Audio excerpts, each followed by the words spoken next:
Pernah nggak sih kalian berhenti sejenak, terus mempertanyakan fondasi paling dasar dari apa yang selama ini kalian percayai? Nah, di pembahasan kita kali ini, kita bakal membedah sebuah teks menarik dari proyek Nur Fitrah. Jujur aja, teks ini tuh menantang kita buat ngelakuin pergeseran paradigma yang lumayan radikal. Kenapa? Karena ini ngebahas topik yang sering banget dihindari banyak orang, yaitu hubungan antara keimanan dan akal sehat. Kita bakal sama-sama ngupas gagasan-gagasan yang ngajak kita buat evaluasi lagi dan bener-bener nanya ke diri sendiri tentang hal-hal yang udah kita pegang erat selama ini. Coba deh, kita renungkan pertanyaan yang cukup menohok ini. Sudahkah keyakinan kita lahir dari pencarian atau sekedar warisan? Sumber materi kita hari ini tuh langsung mendobrak dinding kenyamanan kita. Coba pikir-pikir lagi. Apakah hal paling fundamental yang kita yakini sekarang ini benar-benar hasil pemikiran kita yang merdeka? Atau jangan-jangan kita cuma sekedar nerima paket langganan turun-temurun dari generasi sebelum kita tanpa pernah repot-repot membukanya? Nah, pertanyaan tadi langsung bawa kita ke bagian pertama, jebakan warisan tanpa ilmu. Di poin ini, teks kita mulai membongkar apa yang sering kita sebut sebagai zona nyaman. Ada dua konsep yang dibenturkan habis-habisan di sini, kenyamanan mengikuti tradisi versus keharusan buat mencari dasar ilmu. Secara psikologis, ya otak kita itu emang suka banget sama yang namanya jalan pintas. Paling gampang kan tinggal ikutin arus aja, ikutin apa kata lingkungan biar merasa aman dan gak perlu pusing mikir. Tapi teks ini ngasih highlight ke fenomena itu. Banyak banget dari kita yang ngejalanin keyakinan murni karena faktor lingkungan aja, tanpa pernah nanya, ini bener gak sih? Ada dasar ilmunya gak ya?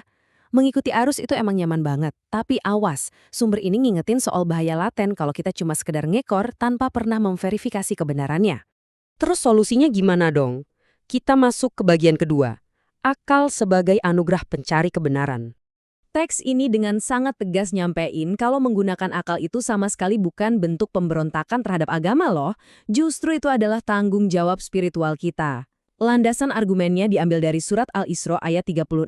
Dengarkan baik-baik maknanya. Dan janganlah kamu mengikuti apa yang kamu tidak mempunyai pengetahuan tentangnya, sesungguhnya pendengaran, penglihatan, dan akal pikiran, semuanya itu akan diminta pertanggungjawabannya.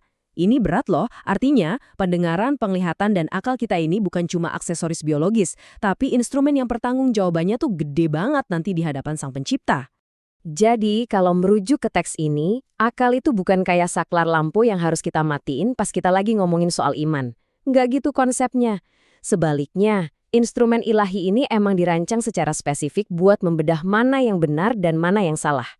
Akal itu alat utama kita buat mencari kebenaran dan memahami tanda-tanda kebesarannya. Jadi, kalau ada yang bilang kita harus mematikan akal dengan dalih ketaatan, wah, itu justru bertentangan banget sama tujuan penciptaan akal itu sendiri. Lanjut ke bagian ketiga, memisahkan hak dan batil. Mari kita lihat gimana sih konsep ini diterapkan kalau ditarik ke konteks sejarah.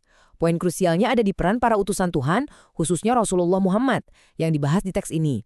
Beliau itu datang bukan buat jadi stempel persetujuan yang melestarikan semua tradisi warisan leluhur. Justru sebaliknya, beliau datang sebagai pendobrak. Tugasnya untuk memisahkan secara tegas mana yang hak atau kebenaran sejati dan mana yang batil atau keliru. Teks ini benar-benar nekenin kalau kebenaran murni itu nggak boleh dicampur adukan dengan kebiasaan yang nggak ada dasarnya, senyaman apapun kebiasaan itu dipraktekkan masyarakat. Dan sejarah merakam dengan sangat jelas friksi ini, seperti yang dikutip dari surat Al-Baqarah ayat 170. Kebayang nggak ketika dihadapkan sama petunjuk baru yang jauh lebih rasional, respons otomatis manusia itu seringnya defensif banget. Mereka bilang, tidak, kami hanya akan mengikuti apa yang nenek moyang kami lakukan. Ini nunjukin ke kita betapa kuatnya cengkeraman kebiasaan leluhur itu dan betapa susahnya manusia ngelepasin dogma lama walaupun kebenaran yang logis itu udah ada di depan mata mereka. Nah, peringatan dari sejarah tadi itu ternyata masih super relevan buat kita hari ini. Kalau kita secara sadar menolak buat berpikir, kita tuh lagi nempatin diri kita di posisi yang sangat rentan. Apalagi di era banjir informasi kayak sekarang, manusia yang cuma ikut-ikutan tanpa ilmu bakal gampang banget dimanipulasi. Entah itu oleh hoaks, doktrin yang nggak ada dasarnya, atau sekedar kebiasaan salah kaprah. Enggan menggunakan akal, itu ibarat ngebuka pintu lebar-lebar menuju kebodohan sistemik. Dari situ, kita sampai di semacam klimaks filosofis dari pembahasan kita kali ini. Di bagian keempat, harmoni iman dan logika. Disinilah teks ini ngebongkar mitos terbesar yang sering banget misahin antara menjadi religius dan menjadi rasional. Tesis utamanya jelas banget. Akal itu bukan musuhnya iman. Sekali lagi, bukan musuh. Akal justru adalah jalan utama untuk memahami kebenaran. Teks ini dengan lantang bilang kalau keimanan sejati itu nggak rapuh dan nggak alergi sama yang namanya pemikiran kritis. Orang yang benar-benar beriman itu berani merenung, berani mengkaji, dan mengoptimalkan kapasitas intelektualnya. Jadi iman dan logika itu bukan dua kubu yang lagi perang, tapi justru mitra yang harus jalan bareng. Dan yang bikin merinding bukan cuma sekedar diperbolehkan, tapi teks ini bawa kabar gembira yang luar biasa memberdayakan. Bagi siapa aja yang jujur menggunakan akalnya buat mencari kebenaran dan merenungi tanda-tandanya, itu adalah tindakan yang dicintai oleh Tuhan. Bayangin, ini pergeseran cara pandang yang benar-benar luar biasa. Berpikir kritis, meneliti, merenung, itu semua statusnya diangkat jadi sebuah bentuk ibadah tertinggi yang bisa ngedatengin cinta ilahi. Keren banget kan? Oke, sekarang kita ubah pemahaman ini jadi tindakan nyata di bagian kelima, berani menguji keyakinan lama.